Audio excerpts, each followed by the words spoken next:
त्यावेळेचं जे वर्णन केलेलं आहे त्या वर्णने सभासद हा छत्रपती शिवाजी महाराजांचा आद्य चरित्रकार, मराठ्यांचा राजा रायगडावर छत्रपती झाला हे पाहण्याचे भाग्य लाभलेला. त्याहूनही महत्वाची गोष्ट म्हणजे रायगडावर झालेल्या सोहळ्याचा खरा अर्थ समजलेला हा मराठी बकरकार आहे. त्याचे लिखाण अत्यंत त्रोटक आहे, पण ते अतिशय मार्मिक आहे. राज्याभिषेकाच्या महत्वाबद्दल हा बकरकार 2च वाक्य लिहून जातो, पण त्या वाक्यात सर्व शिवचरित्राचे सार येऊन जाते. तो म्हणतो, या जगी सर्व पृथ्वीवर म्लेच्छ बादशहा मराठा पातशहा एवढा छत्रपती झाला, ही गोष्ट काही सामान्य झाली नाही. ही खरोखरच असामान्य गोष्ट होती. शतकाशतकातून एखाद्या समाजाच्या इतिहासात असा एखादा वैभवशाली दिवस येतो. हिंदू समाजाच्या इतिहासामध्ये आलेला हा असाच एक वैभवशाली दिवस होता. या युगात सर्वत्र मुसलमान राजे आम्हा हिंदू राजांना होता असे आले असे नाही, नवे होता येणारच नाही, अशा न्यूनगंडाने पछाडलेल्या हिंदू समाजात छत्रपती शिवाजी महाराजांनी राज्याभिषेक करून एक नवचैतन्य निर्माण केलं. ज्येष्ठ शुद्ध 13 शनिवार तारीख 6 जून 1674 रोजी रायगडावर महाराजांचा राज्याभिषेक झाला. या राज्याभिषेक समारंभास शुक्रवार सायंकाळपासून सुरुवात होऊन तो शनिवारी सकाळी संपला. या राज्याभिषेकाचे वर्णन अनेक बकरीत व परकीयांच्या पत्रात आढळते. हा सोहळा असा साजरा झाला. महाराज व त्यांची पट्टराणी सोयराबाई राज्याभिषेक मंडपात आल्यावर राज्याभिषेकाची सुरुवात गणेश पूजन, स्वस्ती पूजन इत्यादी पूजनांनी झाली. यानंतर मंडप पूजा करण्यात आली.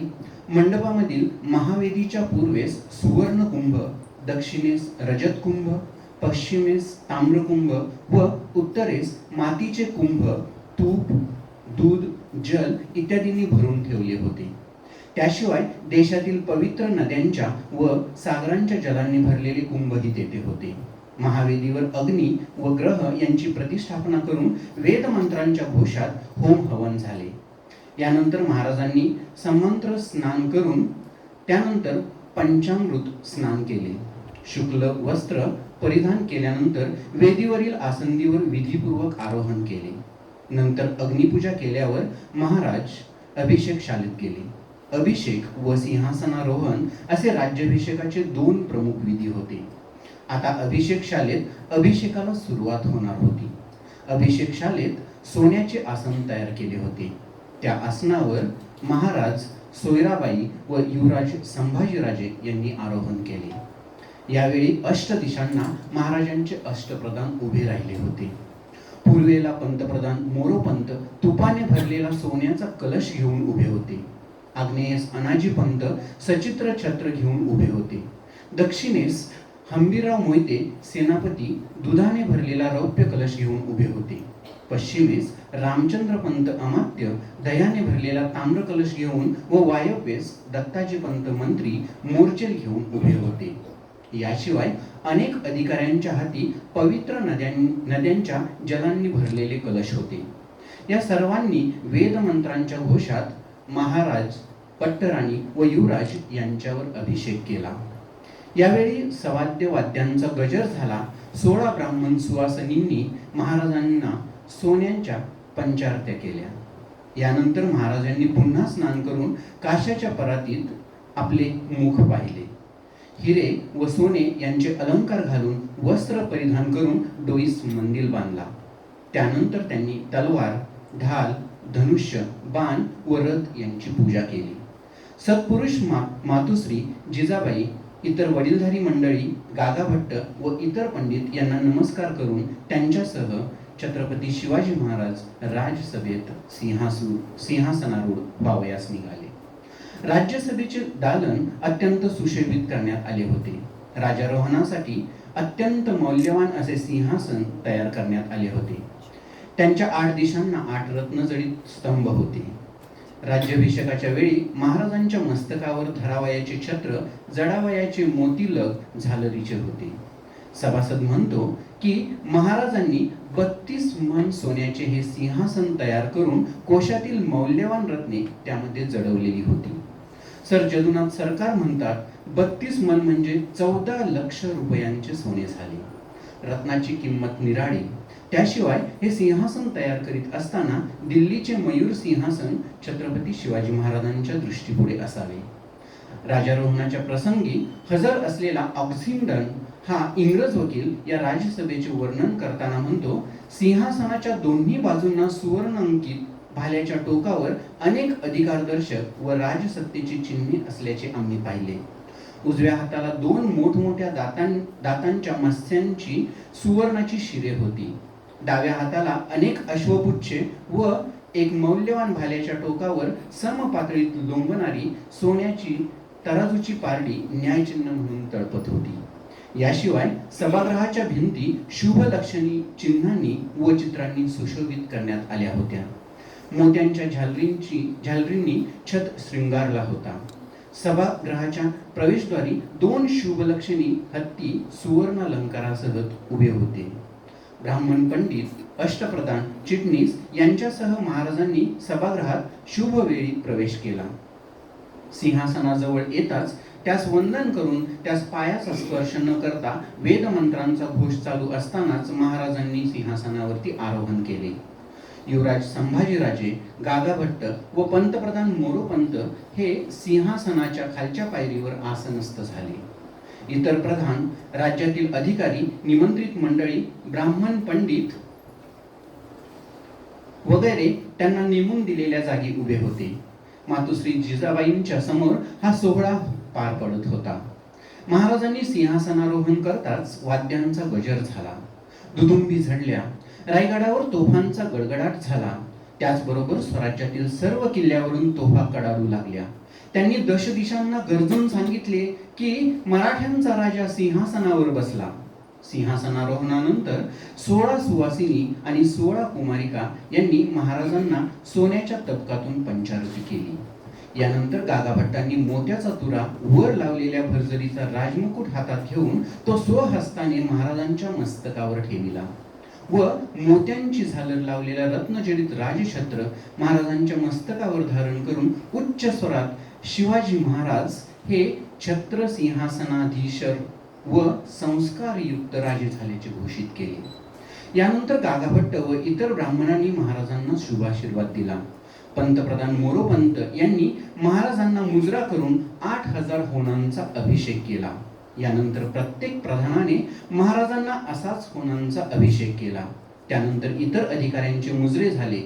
इंग्लिश, डच, पोर्तुगीज इत्यादी परकीयांच्या वकिलांनी महाराजांना प्रणाम करून नजराणे दिले. लवकरच महाराजांची स्वारी अश्वारूढ होऊन वैभवाने गडावरील देवदेवतांचे दर्शन घ्यायला निघाली.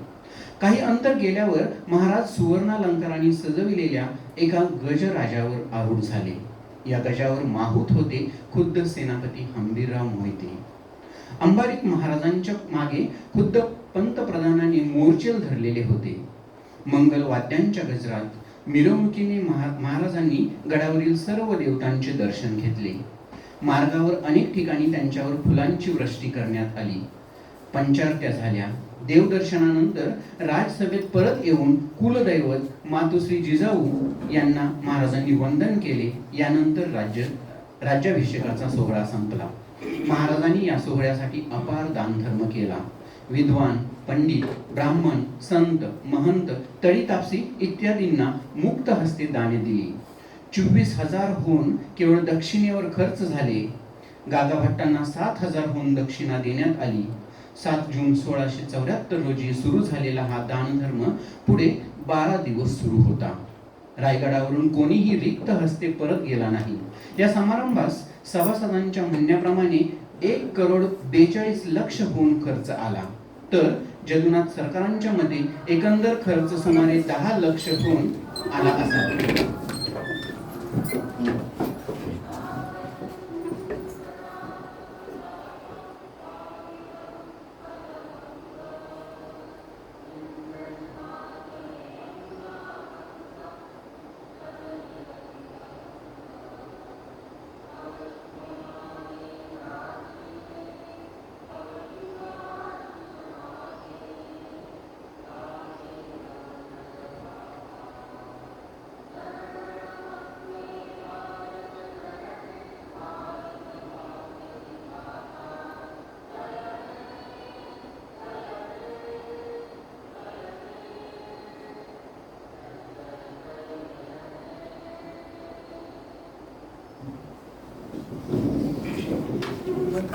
कृष्ण नरसिंहासारख्या मूळ पंडितांनी या जगात क्षत्रियच नाहीत, मग हिंदूंच्या मध्ये राजा निर्माण कसा होऊ शकेल असा अपसमज व न्यूनगंड हिंदू समाजात पसरविलेला होता.